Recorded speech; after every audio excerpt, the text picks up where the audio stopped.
एक इडियम होती है फील ब्लू। इसका मतलब होता है बहुत उदास या दुखी हो जाना। For example, you are feeling blue, is there something wrong. तुम बहुत ज़्यादा उदास हो या फिर दुखी हो, क्या कोई परेशानी है? You are feeling blue, is there something wrong.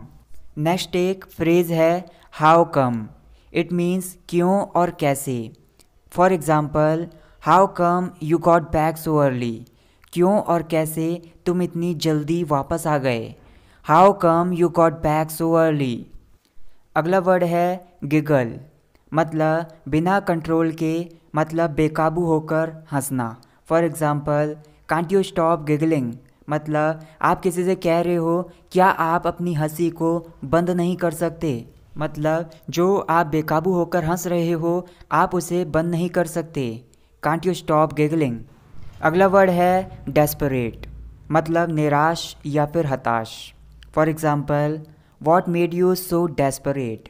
मतलब तुम्हें किसने इतना हताश कर दिया या फिर तुम्हें किसने इतना निराश कर दिया। What made you so desperate. Next word is despite. मतलब के बावजूद। For example, I love her despite her faults. मतलब उसकी गलतियों के बावजूद भी मैं उससे प्यार करता हूँ। I love her despite her faults. Next हमारी एक इडियम है a hard nut to crack. मतलब अ डिफ़िकल्ट प्रॉब्लम, मतलब एक गंभीर समस्या। For example, this problem is really a hard nut to crack. मतलब ये परेशानी सच में एक गंभीर समस्या है। This problem is really a hard nut to crack. अगला वर्ड है एनॉर्मसली। मतलब बहुत ज़्यादा या फिर बहुत अधिक।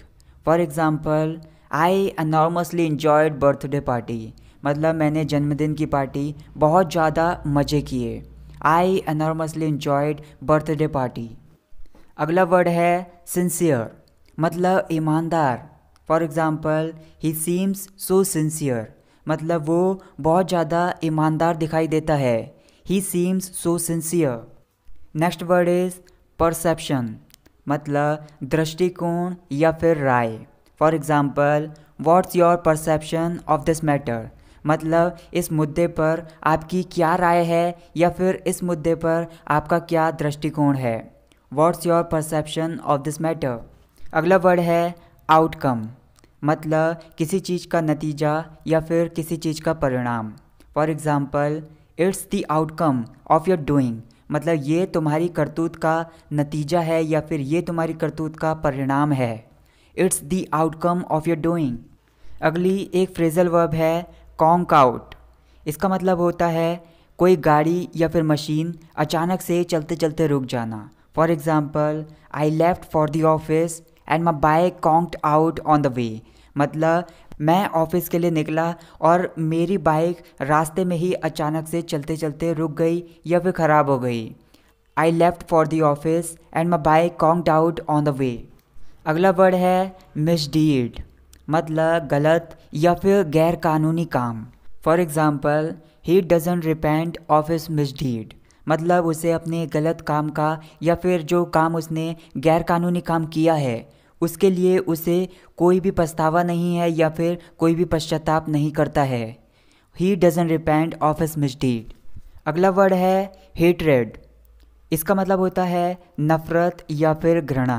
For example, I have hatred for people who backbite. मतलब जो लोग पीठ पीछे बुराई करते हैं या फिर चुगली करते हैं, मुझे ऐसे लोगों के लिए नफ़रत है या फिर घृणा है।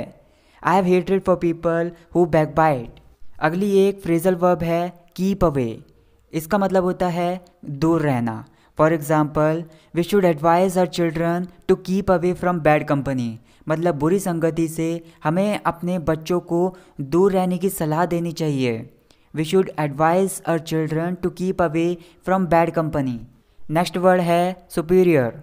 मतलब कोई पर्सन है जो बेहतर है या फिर सर्वश्रेष्ठ है या फिर कोई चीज़ है जो बेहतर है। For example, he is a superior player. मतलब किसी प्लेयर के बारे में बात करते हुए हम कह रहे हैं कि वो सबसे बेहतर प्लेयर है या फिर श्रेष्ठ खिलाड़ी है। He is a superior player. अगला वर्ड है बॉर्डम। मतलब उदासी। For example, I listen to music to get rid of my boredom. मतलब अपनी उदासी को कम करने के लिए या फिर अपनी उदासी से छुटकारा पाने के लिए मैं म्यूज़िक सुनता हूँ। I listen to music to get rid of my boredom. Next एक वर्ड है प्रायोरिटी, मतलब वरीयता या फिर प्राथमिकता।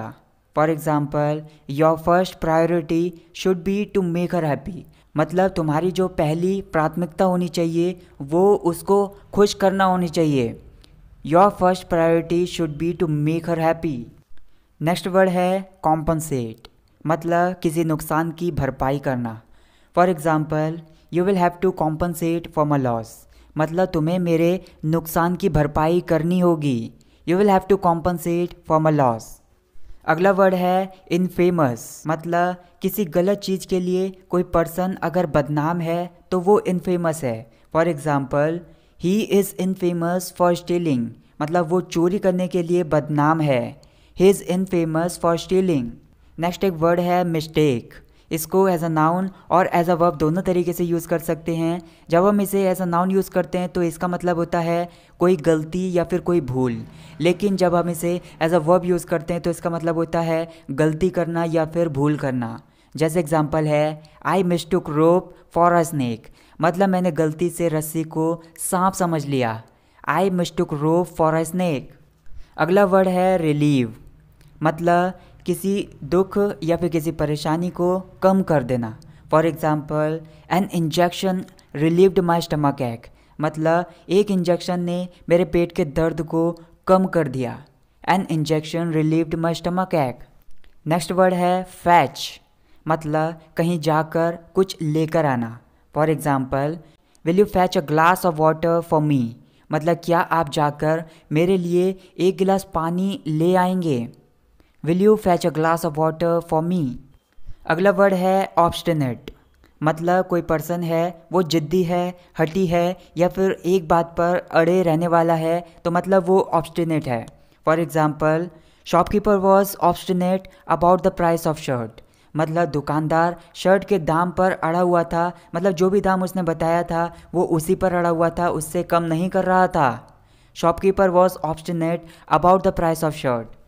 नेक्स्ट वर्ड इज़ नोटवर्दी, मतलब कुछ है जो महत्वपूर्ण है या फिर ध्यान देने योग्य है। For example, you don't like my videos even after watching it, it's noteworthy, मतलब तुम मेरी वीडियोस को देखने के बाद भी लाइक नहीं करते, ये ध्यान देने योग्य है। You don't like my videos even after watching it, it's noteworthy. Next word is decency, मतलब शराफत या फिर शालीनता। एग्जाम्पल लेते हैं, it's my decency that I am not saying anything for your wrong doing, मतलब तुम्हारी गलत हरकत के लिए या फिर गलत करतूत के लिए मैं आपको कुछ नहीं कह रहा हूँ, ये मेरी शराफत है या फिर ये मेरी शालीनता है। It's my decency that I am not saying anything for your wrong doing.